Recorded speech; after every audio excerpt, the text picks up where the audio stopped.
Mayor তাপসের নাম শুনেছেন না? মানে এরা কত বড় লাট সাহেব হয়ে গিয়েছিল যে উনার দুপুরের মানে লাঞ্চের খাবার আসবে বাসা থেকে, এইটা সরকারি গাড়িতে আসবে, অর্থাৎ সিটি কর্পোরেশনের গাড়িতে নিয়ে আসবে, এবং এর জন্য মাসিক খরচ হয়েছে 25 লাখ টাকা। সংবাদপত্রে এটা প্রকাশিত হয়েছে। কিন্তু এরা নাই, এদের কাউকে পাওয়া যাচ্ছে না।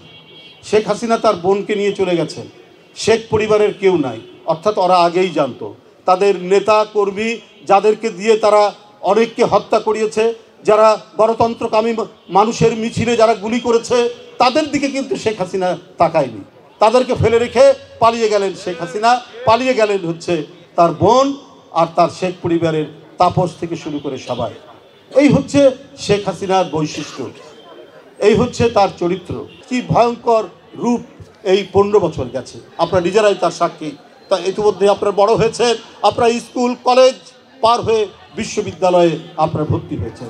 একজন মন্ত্রী, আমি বেশি উদাহরণ দিব না, একজন মন্ত্রী ভূমি প্রতিমন্ত্রী সাইফুজ্জামান চট্টগ্রামের বাড়ি, তিনি লন্ডন সহ পৃথিবীর বিভিন্ন দেশে 620টি তার বাড়ির খোঁজ পাওয়া গেছে অনুসন্ধান।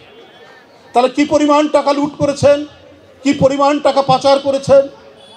পুলিশের একজন আইজি তিনি 1000 কোটি টাকা পাচার করেছেন। এটা শেখ হাসিনার মদদে হয়েছে, ওরা এমনি করেনি। বলেছে তোমরা মেরে ধরে রক্তাক্ত করে আমাকে ক্ষমতায় বসিয়ে রাখো, তোমরা যা ইচ্ছা তাই করো। এই কারণেই পুলিশ অত্যন্ত নিষ্ঠুর ভূমিকা পালন করেছে, পুলিশ অত্যন্ত অমানবিক ভূমিকা পালন করেছে।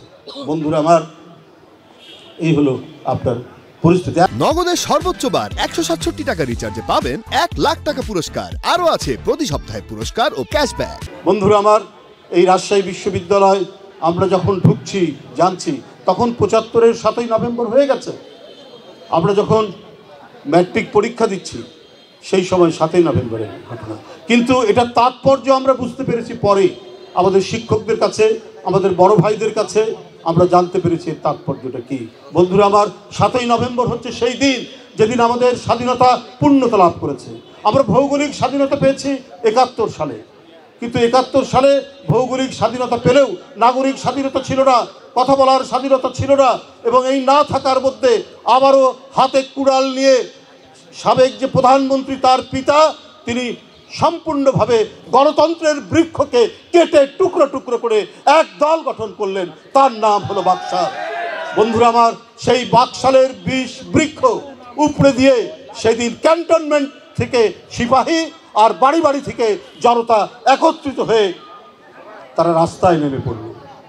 7ই নভেম্বরের চেতনা ছিল যে সার্বভৌমত্ব রক্ষা করা, স্বাধীনতা রক্ষা করা আর গণতন্ত্রকে পুনরুদ্ধার করা, প্রতিষ্ঠিত করা।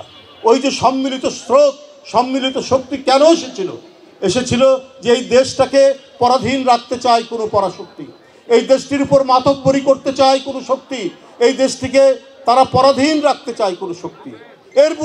এর বিরুদ্ধেই জেগে ওঠা 7ই নভেম্বর।